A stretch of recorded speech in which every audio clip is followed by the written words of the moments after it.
Bonjour et bienvenue dans l'Actu Comics, votre émission 100% comics qui vous donne toutes les actualités de la planète comics en direct des États-Unis et de France. La grosse news de cette début de semaine, elle nous vient du site Bleeding Cool. Vous le savez, Bleeding Cool est un site d'actualité comics anglais et c'est aussi un site de gossip, de rumeurs, dans lequel, eh bien, souvent, il a raison, Richard Johnson, et souvent, eh bien, il arrive à sortir des scoops avant. C'est lui qui avait ferré le retour de Jim Lee sur la série Batman, et donc c'est lui qui a sorti énormément de scoops depuis toutes ces années.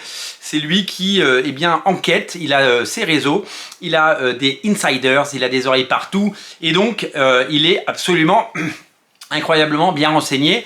Et donc la dernière news en date, eh bien, serait que en 2025, le printemps 2025, eh bien, les séries Superman et Batman aient droit à un nouveau numéro 1. Alors vous allez me dire, c'est anecdotique comme information. Et non, parce que c'est un événement. Et oui, c'est un événement puisque un nouveau numéro 1, ça veut dire des nouveaux lecteurs, ça veut dire des ventes, ça veut dire des variantes de cover, et ça veut dire un coup de projecteur sur des nouvelles séries, et c'est surtout des nouveaux talents. C'est surtout des nouveaux artistes, des nouveaux scénaristes qui vont venir eh bien, donner le meilleur d'eux-mêmes pour peut-être proposer des histoires qui deviendront inoubliables. Alors on se retrouve évidemment avec deux cas très différents. On va parler de Superman pour commencer.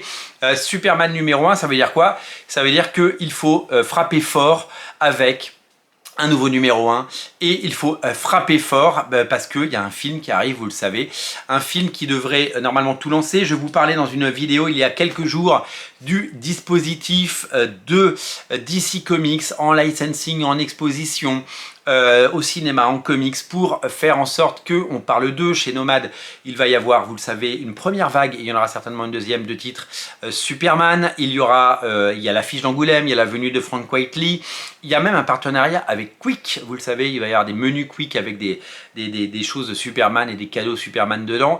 En tout cas, ce sera décoré aux couleurs de Superman. Il y a le film qui arrive, et pour couronner le tout, il va y avoir eh bien, un nouveau numéro 1. Il va y avoir un nouveau numéro 1. Qui va s'occuper de ce nouveau numéro 1? Eh bien, on ne le sait pas aujourd'hui, mais on peut imaginer que DC Comics va proposer eh bien, des super talents, des gens super doués pour pouvoir relancer. Alors, on peut imaginer beaucoup de choses, on peut fantasmer. On peut se dire qu'il va y avoir des artistes fabuleux, et on peut rêver d'un James Gunn. Imaginez James Gunn qui fait 6 numéros. Imaginez que c'est lui qui relance Superman en comics en plus du cinéma. Ce serait fou d'avoir James Gunn au scénario. Même 6 numéros, même 12 numéros, même juste un lancement, ce serait fabuleux d'avoir sa vision et son comics. Et au dessin, qui nous mettre au dessin? C'est qui la superstar chez DC Comics? C'est qui? Eh bien, c'est tout simplement Jorge Jiménez. Jorge Jiménez, il a fait Superson, il a fait du Superman déjà. En tout cas, il a fait du Batman. Et donc, vu qu'il termine son run sur Batman, eh bien, pourquoi pas le mettre sur Superman. En tout cas, il faudra des big guns, il faudra des grands noms, il faudra des stars. Et j'espère que DC Comics mettra les moyens qu'il faut pour faire en sorte que ce nouveau Superman numéro 1 soit eh bien, un énorme succès.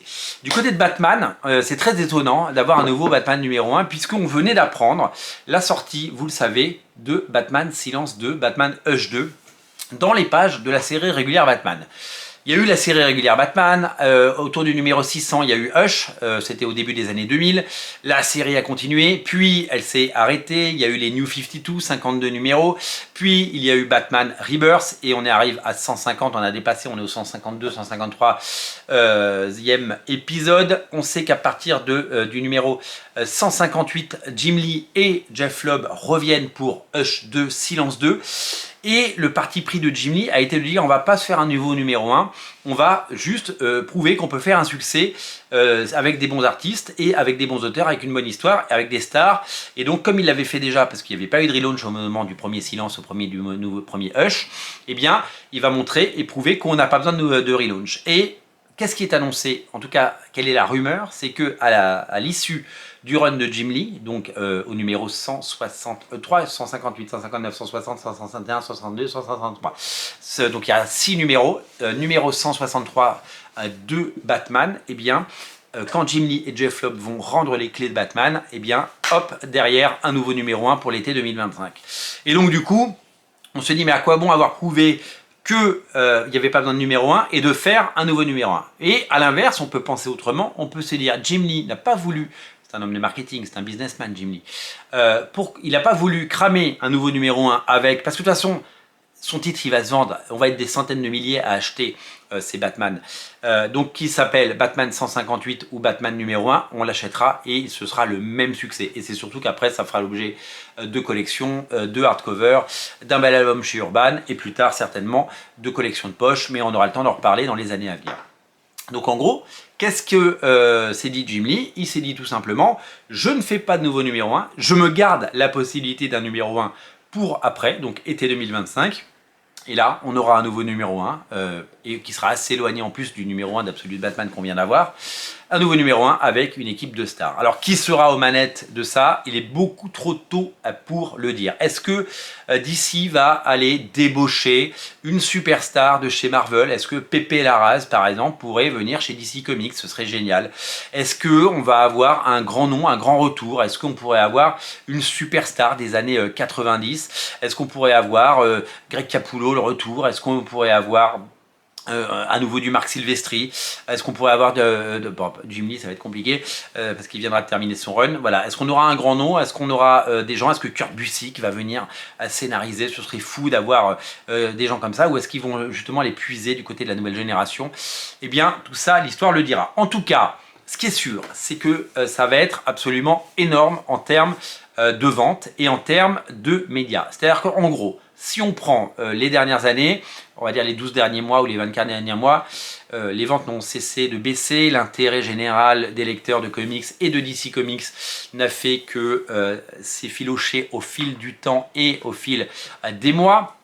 Et il y a eu la gamme Absolute et le All-In qui est arrivé. La gamme Absolute, c'est un succès, hein, 400 000 exemplaires pour Absolute Batman.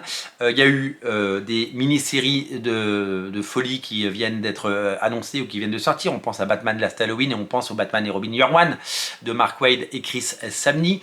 Donc on voit que d'abord on lance les chiens dans l'arène avec Absolute Batman, puis on lance des séries qui feront l'objet de beaux livres après, qui vont être édités pendant des dizaines d'années et qui vont faire eh bien, des succès de librairie pour très longtemps. Et puis on sait qu'en mars arrive le Batman de Jim Lee et on sait que 6 mois après, donc à l'été et peut-être à la fin de l'été, on aura un Batman numéro 1. Donc on va avoir de façon régulière tous les 3 mois un gros coup, frappé fort, un coup de projecteur et bien sûr énormément de presse, énormément d'attention et nous on sera là évidemment dans l'Actu Comics pour commenter tout cela. En tout cas, si ces rumeurs sont vérifiées et je n'ai pas de raison qu'elles ne le soient pas, mais attendons qu'elles soient confirmées, eh bien ça risque de frapper fort une nouvelle fois chez DC Comics et Marvel devra évidemment trouver les arguments pour répondre à toutes ces questions. On parle je crois d'un crossover le premier crossover de la gamme Ultimate à l'été 2025. Vous le savez, il y a Ultimate Wolverine qui arrive. Il va y avoir beaucoup de choses également chez Marvel. Bref, la compétition, ça a du bon dans ce genre de cas.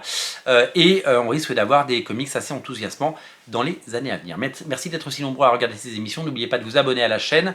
Et on se reparle très bientôt pour de nouvelles actualités. Et on se reparle très bientôt pour de nouvelles news comics. Merci à tous, à très bientôt. Salut, abonnez-vous.